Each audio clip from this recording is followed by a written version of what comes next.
अब जो अगला इंडिकेटर है, इंडिकेटर नंबर 30, यहां से हम एंटर करने जा रहे हैं PSQ 3D में। ठीक है, तो अब PSQ 3D वाले इंडिकेटर स्टार्ट हो रहे हैं। यहां से इंडिकेटर कौन सा है? Incidence of needle stick injury, incidence of needle stick injury, जिसको हम शॉर्ट फॉर्म में NSI भी बोलते हैं। ठीक है,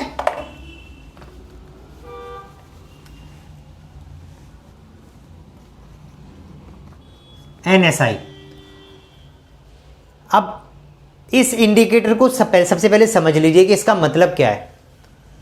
फॉर्मूले से समझ लेते हैं सबसे पहले। सॉरी, इस इंडिकेटर को हम कलेक्ट कैसे करते हैं? तो रेट में। ये इंडिकेटर रेट में कलेक्ट होता है, 1000 में। पहले ये बात कर लेते हैं, मंथली डेटा होगा। अब बात करते हैं फॉर्मूला की। सो फॉर्मूला में ही मैं आपको फिर समझा दूंगा कि क्या नीडल स्टिक इंजरी का मतलब है। तो number of parental exposure divided by number of patient या इन पेशेंट डेज मल्टीप्लाइड बाय 1000, क्योंकि रेट में डेटा है तो 1000 से निकालेंगे। सबसे पहले तो ये समझ लीजिए इन पेशेंट डेज, वही हमारे यहाँ हॉस्पिटल में पेशेंट कितने दिन स्टे करके गए, सारे पेशेंट मिला के, वो इन पेशेंट डेज हो गया।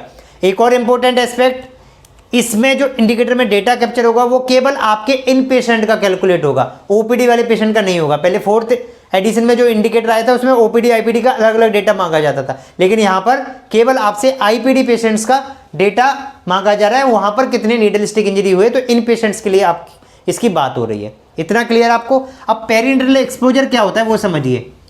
नाम है इंडिकेटर का नीडल स्टिक इंजरी, लेकिन ऐसा नहीं कि इंजरी केवल नीडल से हो तो ही उसको कैप्चर किया जाएगा।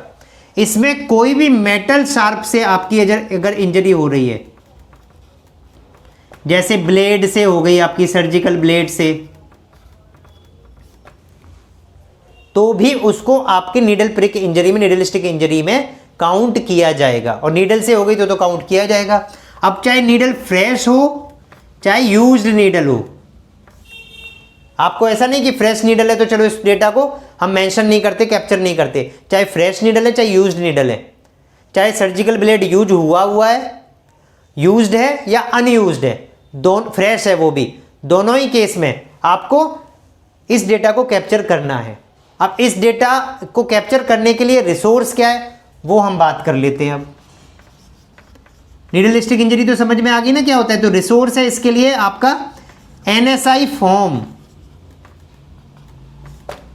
जब भी किसी को कोई नीडल स्टिक इंजरी होती है या किसी शार्प ऑब्जेक्ट से इंजरी होती है, तो उस केस में जो भी प्रोटोकॉल है, रनिंग वाटर में वॉश करना, इन्फॉर्म करना, वो सब तो होना ही होना है। डिटेल्स उसमें भरी जाएंगी, फ्रेश नीडल थी या यूज नीडल थी, फिर उसमें क्या क्या प्रोसीजर्स लेने हैं, पेशेंट के टेस्ट, स्टाफ के टेस्ट, वो सब चीज़ें तो हैं ही, वो मैं आपको बता ही चुका हूँ।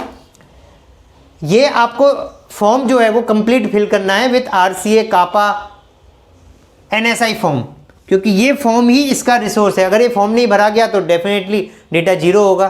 तो स्टाफ को प्रमोट करना है कि कोई भी नीडल स्टिक इंजरी हो तो वो बताएं और फिर उस केस में फॉर्म भरा जाए।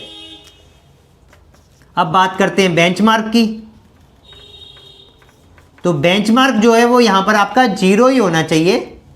आप कि यहाँ ज़्यादा इंसिडेंट होते हैं तो आप स्टार्टिंग में 1 या 2 रेट रख सकते हैं, धीरे धीरे उसको रिड्यूस करने की कोशिश कर सकते हैं। तो बेंचमार्क मैंने आपको हमेशा बताया कोई फुल प्रूफ नहीं है, या तो आपकी नेशनल इंटरनेशनल गाइडलाइन है वहाँ से आप कॉपी कर लीजिए बेंचमार्क को, या फिर आप अपने पास्ट एक्सपीरियंस के बेसिस पे अपना बेंचमार्क रखिए जो फीजिबल हो, प्रैक्टिकल हो। ऐसा नहीं कि ऐसा टारगेट सेट कर दिया अचीव ही नहीं कर पा रहे उसको, या ऐसा टारगेट रख लिया जो इजीली अचीवेबल है।